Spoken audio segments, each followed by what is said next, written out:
Hello, people. I am sat on my floor in the living room. Um, I've actually already done a take of this already. Kind of missed the money shot of opening the box, but I don't care. I want to show off the book anyway. I wasn't happy with the take that I did because I rambled way too much. So I'm just gonna show you this. Uh, my book arrived today. Two copies of it, the standard and the premium color. This is the standard color one. On my shitty ass phone camera, the difference is not going to fucking show up anyway. It's just a subtle difference in color quality and detail. Like in the see, like my fucking shadow is in the way because the light is up there. But on the premium color, like Ezmerelda's hair pops a bit more in a way that having filmed this already does not show up on camera. So I'm not gonna like the previous video was basically just me futzing with trying to open packaging for like 5 minutes and then just sort of rambling nervously. So I just want to talk about this book.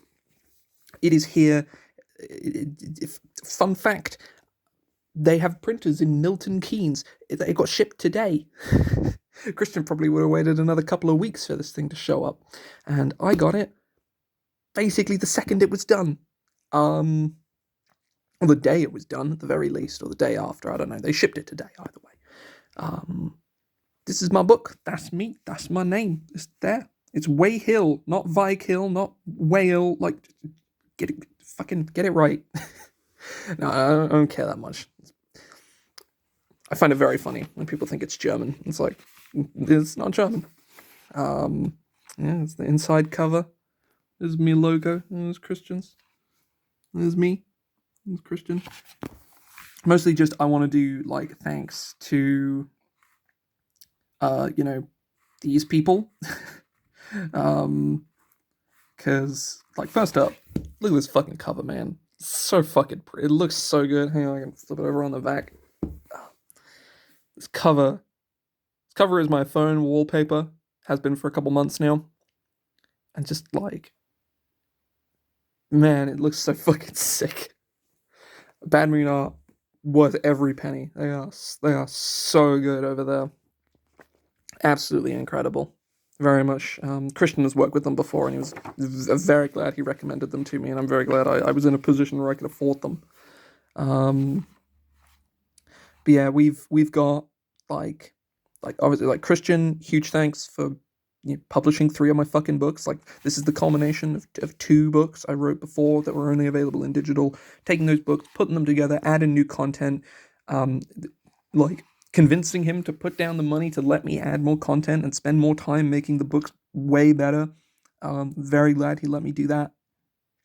Hitton has worked on all 3 of these books as well. His editing is incredible, particularly on the first book. His editing work was integral to the vision and direction of that book.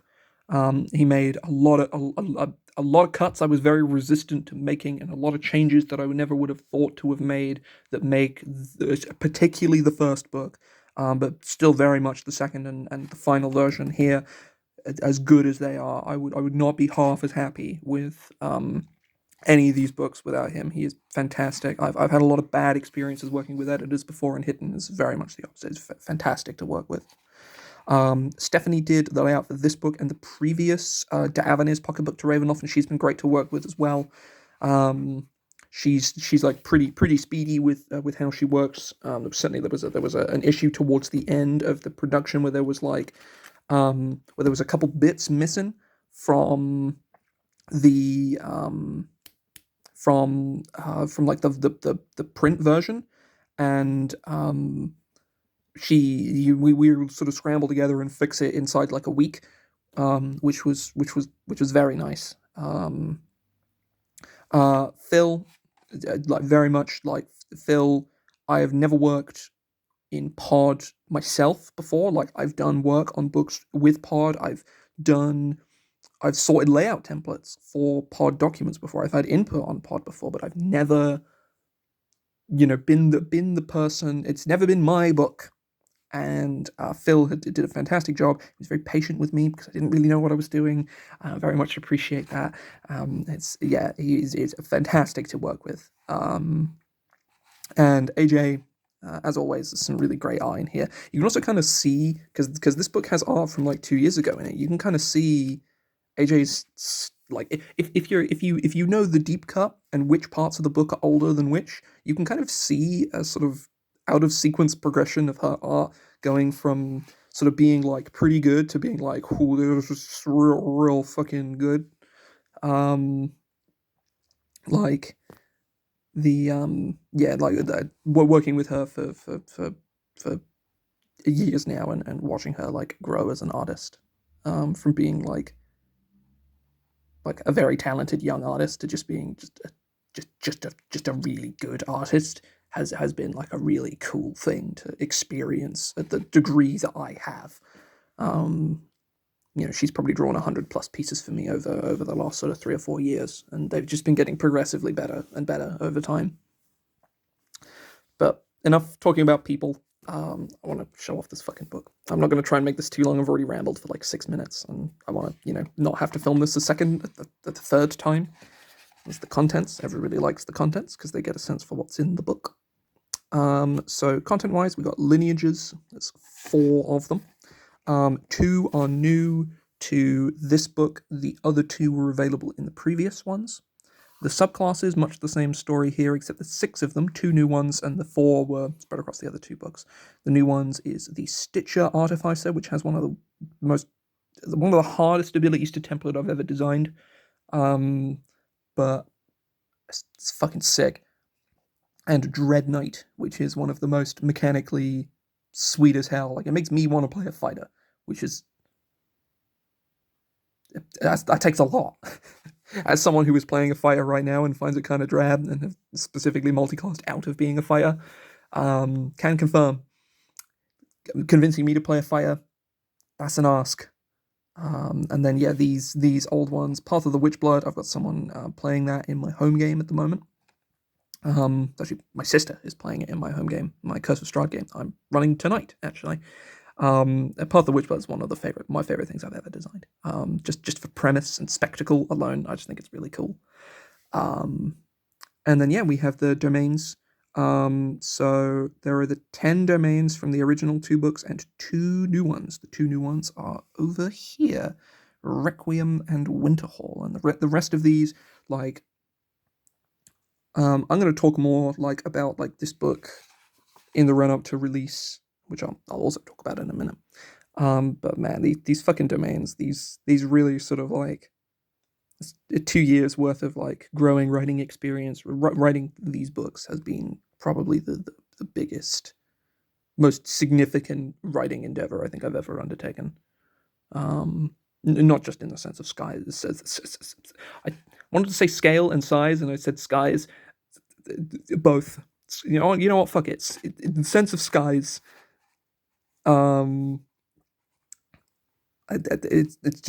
so much impact on me as a writer and just as a person in general. I'm so fucking proud of these books, and this final book. This is the one. This is it. And we also have a fuck ton of monsters as well. There's some monsters that are very, very Ravenloft, and some that are just like, you should just put these in your game because they're cool. Like the Thralls. Come on, focus. Shitty phone camera, do it. Oh, that's unfocus. Focus less. Well, whatever. You'll have to take my word for it. Oh god, it's not even focusing. There we go. Okay, you can kind of see them. The Thralls at the bottom there. The Fragments, they're pretty sick. There's new Blights. And stats for an actual Gothias tree, where it's like a monster that tries to kill you instead of just being a tree. That much I like.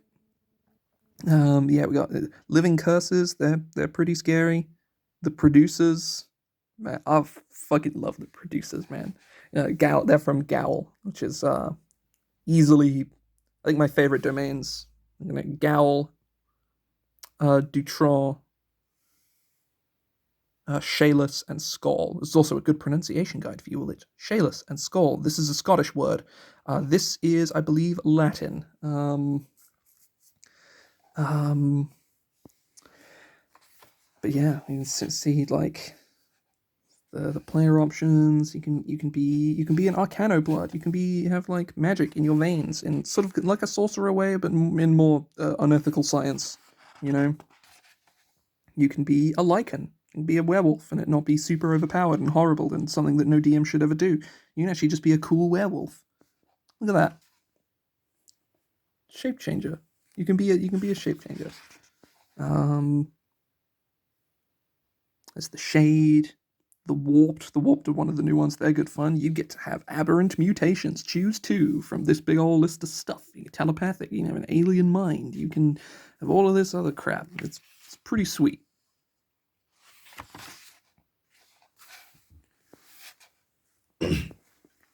So, here's the Stitcher.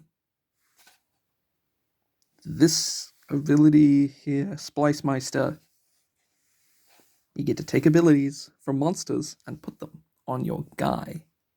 This guy here. There's a lot to make this function. It's a lot of text, but trust me, it's worth it. I'll skip ahead now and go to... Oh, here is Dutron. There's the domain ruled by a vampire, but I promise it's not just Barovia. There's a whole other... There's more vampires. There's more than just one. There's a whole fuck ton of them, and they do not like each other very much. They are all subservient to, or more or less subservient to, Baroness Belepinier. There she is. The colours do not show up well on this camera at all. It's quite dingy in here. It is winter, and I am sadly British, and therefore the world is grey and dark and depressing all the time. There's all of her children. There's Tuer, there's Bertrand. Oh, come on. Turn the page. Oh, I can't turn the page. There we go. There's Belepinier with her giant-ass vampire stat block. That's the thing. The Dark Lords have stats. Mostly just because it's the one thing I don't really like about Van Richten's Guide to Ravenloft is the Dark Lords don't have stats. They give you, like, vague guidance on what you should do, and I think that that's fine. But ultimately, give me a cool boss fight. That's what I want. Give me a boss fight. Look at that. Girl CR15. Like, she fires blood at you. That's cool. I don't know, I just like boss fights. It's the end. The end is fucking terrifying. Look at this guy. He is not the warden. Bro is not living life. He's not having a good time. But yeah, I'm just like, I'm so fucking happy with this. It's come out so well. It looks so pretty. Oh, hang on. Rotwald. First domain I wrote. Absolutely the first one. And it's definitely one of my favorites. Also, the prose, because all of these have little bits of prose at the front. I am not a novel writer. I'm not a prose writer. Some of these I'm very proud of. I'm sure people who are much more talented at prose writing than me will be able to pick them apart and find that they are shit, but I'm very proud of some of them, I think. This one in particular, I think is very cool. The Dark Lords of Rotwald, Hans and Margaret. Shaeless, one of my favourite domains. Dross. Magical drugs, always fun. And Winterhall. I'm going to flip towards some of the monsters. Here's the producer. They are invisible. The Primeval Blood, Putrid Ooze, Sea Spawn, new Sea Spawn monsters. There's a couple reprinted monsters. The Thralls are here. Look at these guys. Hell yeah. And a couple NPC enemies as well. Got a Bandit Lord and a Hunter and the Unspoken. These guys are fun. And here's a pronunciation guide at the back, so you can you have something you can look to make sure you're not pronouncing all of these ridiculous names wrong, and maybe still pronounce them wrong anyway because you think my pronunciation is dumb, which is fine. You can do that. That's okay. But that's the book. That's the whole thing. That's, I've given you little snippets, probably more than I should have done, but I don't really give a shit. Long story short, book comes out early January. We'll be announcing a proper release date nearer the time, just because, like, releasing and doing promo around, like, Christmas and New Year and just the holiday seasons in general is just a really bad idea. We were hoping to get the book out a couple months ago, but shit happens, right? Production is fucking hard, and it takes time. And for most people, this is not their fucking day job. Like, they got shit to do. We will be releasing in early January. We might be able to keep up the tradition of me releasing things around my birthday, which I don't think I did last year. But honestly, if I could put this out on my birthday, because my birthday is a Monday, and that's not usually a bad time to put things out, I'd very much like to do that. Not sure if I can though. Not sure if that's a good idea, but yeah. If you want to learn more, follow myself and CZRPG on Twitter. You can join Christian's newsletter as well. He'll be putting out some stuff about this in the run-up to the release. I think he's put out some stuff in the past as well. I've had a couple people ask me about it, which is very cool. It's not something I've experienced before, people actually asking about books that I haven't even really publicly announced. That was a very cool experience. Thank you, random person. But yeah, I will leave this here, and I enjoy your Christmas and your New Year's and your other holidays and whatnot. I will see everybody in the new year, so where you can get your grubby mitts on this. I don't know, maybe your mitts aren't grubby. Maybe your mitts are pristine. You can get your variably clean mitts on this